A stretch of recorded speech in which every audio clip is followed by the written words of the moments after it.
3, my teacher fried my brains. Sorry, that was really weird. But anyways, chapter 3 of My Teacher Fried My Brains, second book in the series of My Teacher is an Alien. Chapter 3 is called An Extra Hand. If you haven't listened to the first 2 chapters, go do that. Why are you listening to chapter 3? What are you doing here? Anyways, chapter 3, An Extra Hand. I shot back out the door and looked around in desperation. Where could I go? I could see only one place where no one would look for me. The dumpster. The man catcher would be coming through the door soon. No time to think, only to do. There's no try, only do. That's in the wise words of Master Yoda. I ran across the loading dock, grabbed the lip of the dumpster, and swung my leg over the edge. When I looked down inside, I almost changed my mind. 4 feet below me waited a smelly mass of banana peels, bread crusts, half-eaten hamburgers, and things too gross to mention. I considered turning back. Then I heard the door start to swing open. Taking a deep breath, I swung my other leg over and dropped into the dumpster. My feet sank several inches into the trash. A cloud of fruit flies swarmed around my head. It was like jumping into a swamp. The only thing I didn't get was the smell. That was because I was holding my breath. I crouched there in the trash, listening for the man catcher sounds. After a few seconds, I heard him say, "Somebody out here?" I let out a sigh of relief, a soft sigh. If the man catcher had spotted me, he would have been calling my name, not just asking for someone. So he hadn't seen me, at least not well enough to know it was me. It was the first break I had had all day. In a little while, I heard the door open and close again. I started to relax. But suddenly, I realized that he might be trying a trick, making it sound like he was gone, so anyone out here would think it was safe to stop hiding.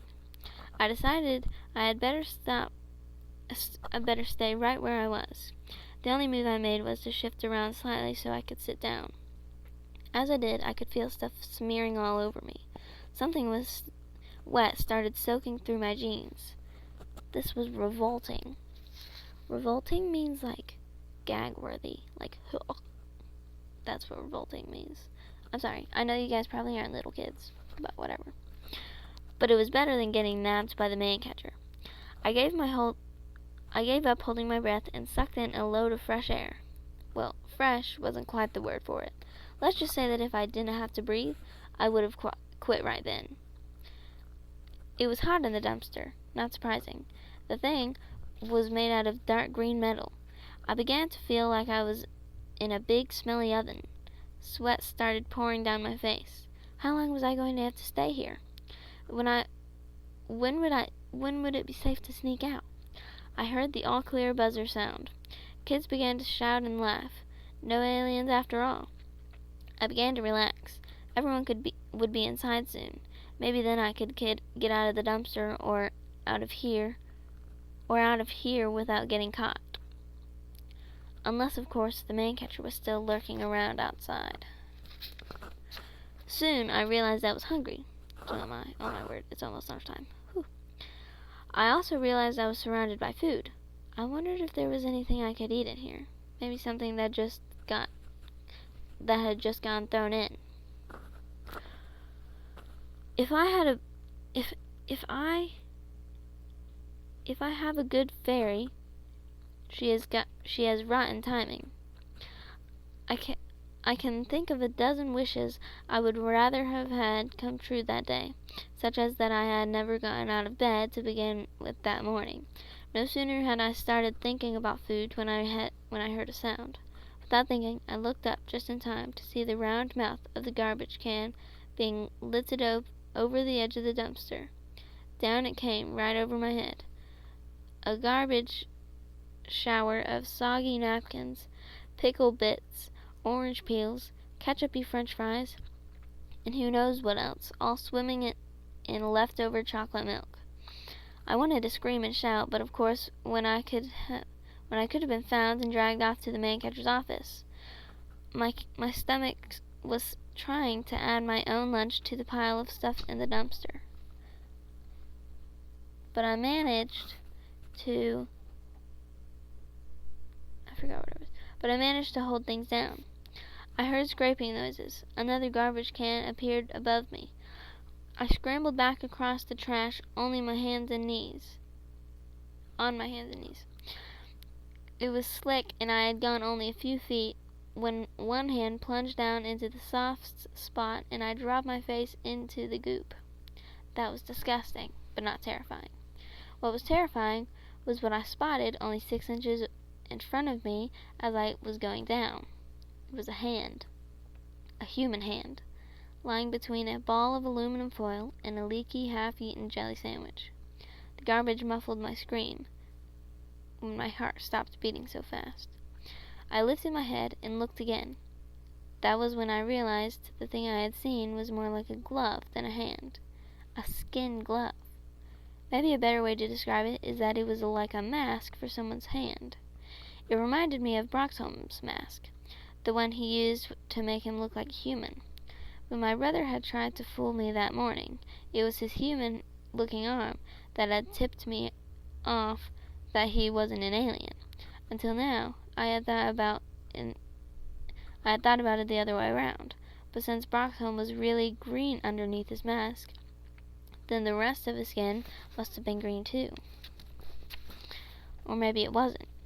Who can tell? But with an alien, maybe his different parts were all different colors. But whatever color they were, you can bet his hands didn't look like human hands. So he must have been hiding them some way, such as with a glove that looked like human skin. Only Broxholm had been gone since last May. Everything in the dumpster had been put in over the last couple of days, which meant this glove was fresh garbage, which could only mean one thing. We still had a teacher who was an alien. That's the end of chapter 3. Okay. It's all coming back. All the things that happened in this book, I'm remembering. Because I haven't read this in like a year or two. Anyways, chapter 4 is coming out soon. Stay tuned. Also, I need to tell you something. So, you see my subscriber count right now? It's probably like 100 something. I'm trying to get to 1,000 subscribers. Now, I know that's like 900 subscribers away, but hear me out. When I reach 1,000 subscribers, I will start getting paid for my work. Now listen, you're probably like, oh, she just wants money. No, I try and get you guys good videos I don't really have a plan of how often I post, but I try and get you guys good videos when I do post. That's why I've been working so hard on these past few weeks to get out My Teacher Fried My Brains episode, at least the first chapter. So, please, I'm trying to get to 1,000 subscribers so that I can make my videos better. Right now, I'm not recording on a very good camera. If I could get a laptop, I could edit way better. Editing apps is all I'm using right now. I need help, guys. And $20 is not enough. So please, tell your friends, tell your family. LH1468. Not that hard. Write it on paper. Send it to everyone in your neighborhood.